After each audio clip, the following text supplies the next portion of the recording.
Welcome back to another episode of Talkin Shit. Remember, these aren't just market insights. This could be anything and everything because we're really just talking shit. The majority of this is going to be real estate related, and the majority of this is going to be fun, like today's story. I promise you're going to want to listen up. I have a pretty wild, crazy, and funny story to tell, even though it wasn't very funny for me at the time. Here we go. So, I picked up these clients, and for one reason or another, I needed to hand them off to Sammy in our office. They poked around for a little while, and they were certainly ready, willing, and able buyers, but they just couldn't pull the trigger. One day, they seen a house online that they had to have. Keep in mind, they seen this house online. Pictures, inside and out. They seen it online, they had to have it, they reached out to Sammy.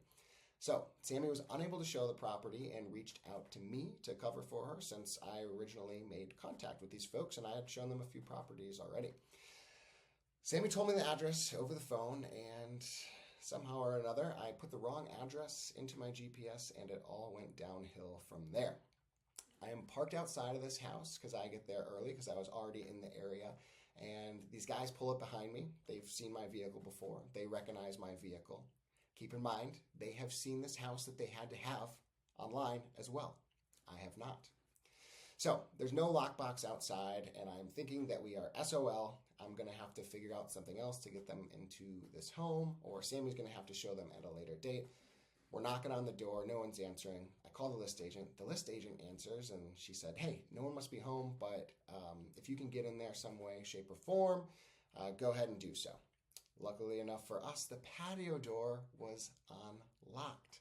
So we get in there, we're looking around, they're asking questions, and they're telling me that they have to have this house. They like it even more than they could have imagined. They wanted to get an offer written up ASAP, so I rush home from Rockford and go to write up the offer.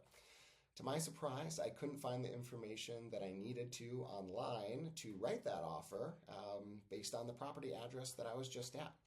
So this is when I discovered that I put the wrong address into my GPS and showed a house that was not even on the market.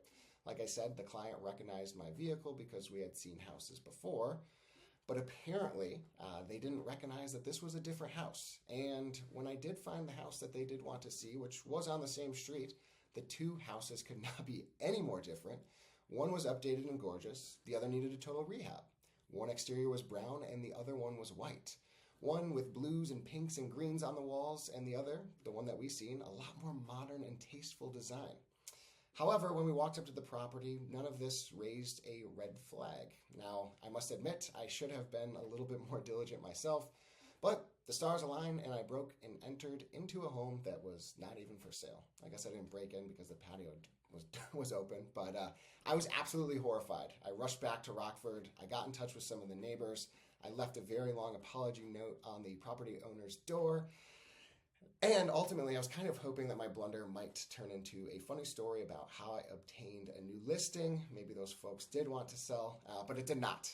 It also didn't turn into a trespassing ticket either, and I am very thankful for that. So, great story here on Talkin Shit. It actually happened, and it's probably one of the most embarrassing and horrific things that I've done, but thankfully, no harm, no foul.